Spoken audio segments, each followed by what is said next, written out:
नमस्कार, आप देख रहे हैं वीके न्यूज। मैं हूं सुनील राव। मजदूर अभी भी सड़कों पर है, वो संघर्ष कर रहा है और उनके नाम पर सियासत जारी है। प्रियंका गांधी की बसें खाली राजस्थान और पंजाब लौट गई। उनमें चाहे तो कांग्रेस रास्ते से पैदल जा रहे मजदूरों को भरकर शहरों तक छोड़ सकती थी, उनके पांव के छालों को कम कर सकती थी, लेकिन उसकी मंशा वो तो थी ही नहीं। होती तो सीमा पर खड़ी बसों के बगल से मजदूर पैदल नहीं गुजरते। कांग्रेस नेता उन्हें बसों में बिठाते और छोड़ आते उस शहर जहां उन्हें जाना था। कौन रोकता, फिर देखा जाता। लेकिन फिर कह रहा हूं, वो मंशा थी ही नहीं। उनकी मंशा जो थी वो देश ने देखी।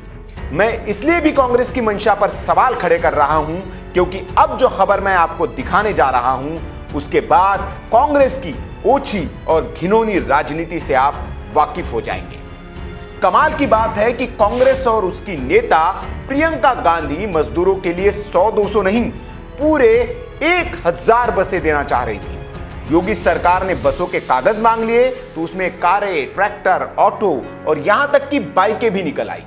कुछ बसें कड्डम थी जिसमें मजदूर भेजना खतरे से भरा था। यह सरकार का दावा है। इन्हीं कागजों के चक्कर में बस बेबस होकर यूपी बॉर्डर से लौट गई। लेकिन मामला यहीं खत्म नहीं हुआ। इसके बाद प्रियंका गांधी ने फेसबुक लाइव पर भावुक संदेश देते हुए कहा था कि मैं तो सेवा करना चाहती थी। योगी सरकार चाहे तो गाड़ियों पर बीजेपी का झंडा लगवा दे, लेकिन बस तो ले ले। प्रियंका का इतना भावुक संदेश भी सीएम योगी का दिल नहीं पसीज पाया। लेकिन उसी भावुक प्रियंका ने जिस राजस्थान सरकार से ये बसें मंगवाई थी, उस गहलोत सरकार ने यूपी सरकार को अब 36 लाख रुपए का बिल भेज दिया है।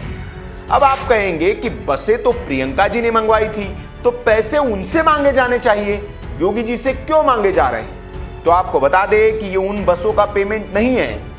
वो पता नहीं प्रियंका जी से लिया भी है या नहीं, लेंगे भी या नहीं, लेकिन योगी जी के खाते में यह बिल गहलोत सरकार ने तब के लिए फाड़ा है जब कोटा से छात्रों को यूपी लाया गया था। अब आप कहेंगे कि तब भी तो बसें यूपी से ही भेजी गई थी, फिर किस बात के पैसे?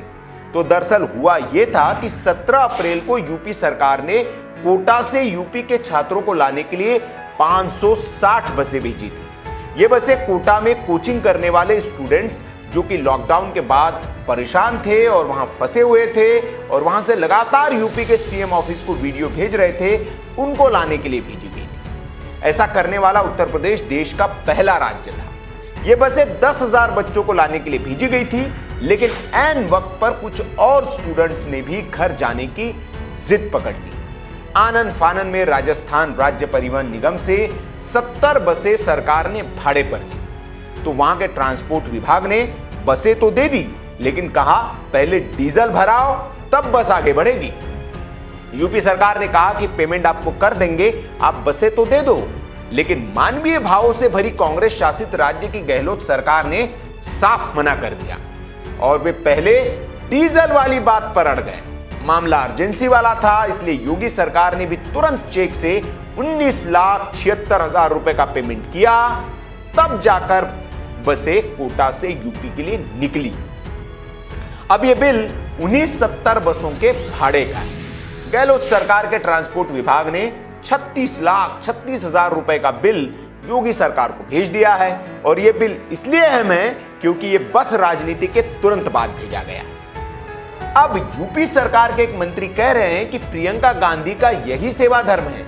बच्चों को घर पहुंचाने के बदले उनकी पार्टी सरकार से किराया वसूलने में लगी है। इस पर कांग्रेस कह रही है कि तब यूपी सरकार और राजस्थान सरकार में यही तय हुआ था, फिर अब बवाल क्यों? बात तो जायज है। अगर पैसे देने की बात हुई है तो पैसे देने चाहिए, लेकिन सवाल मंशा का है। आपकी मंशा इसी से पता चल जाती है कि आप मजदूरों के नाम पर, छात्रों के नाम पर बसें भेजकर सिर्फ सियासत कर रहे हैं।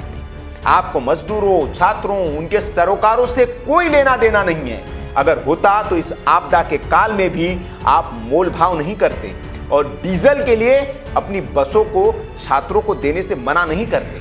वैसे राज्य की सरकारों को मनोहर लाल खट्टर की सरकार से कुछ सीखना चाहिए। उन्होंने बिहार के सीएम से वो धनराशि लेने से इनकार कर दिया था जो बिहारी मजदूरों की सुख सुविधा के लिए हरियाणा में खर्च की गई है। खट्टर ने कहा था कि हरियाणा में काम करने वाले बिहार के मजदूर जब तक वहां हैं तब तक हरियाणा के ही है, इसलिए वे उन पैसे को नहीं लेंगे। ये होती है मानवीयता। लेकिन राजस्थान सरकार छात्रों को भेजने के लिए बसें देने के बदले पैसे मांग रही है, पैसे चार्ज कर रही है और डीजल नहीं डलवाने पर बसें नहीं जाने देने तक की बात हो रही है। तो अब आप समझ गए होंगे कि ये राजनीति असल में है क्या और ये बसें जो थी वो किस लिए लाई गई थी। ये सिर्फ एक पोट्रे करने के लिए लाई गई थी। अगर असल मंशा होती तो उसमें मजदूर जा सकते थे। यह है राजस्थान से लेटेस्ट अपडेट। खबर पर जो भी आपकी राय हो कमेंट बॉक्स में हमें बताएं। वीडियो अच्छा लगा तो लाइक करें, शेयर जरूर करें ताकि ये जो बस पॉलिटिक्स है, इस बस पॉलिटिक्स का जो पर्दाफाश है वो ज्यादा से ज्यादा लोगों तक पता चल सके कि इसके पीछे की मंशा क्या थी। वीडियो देखने के लिए आपका बहुत बहुत आभार। जय हिंद, वंदे मातरम।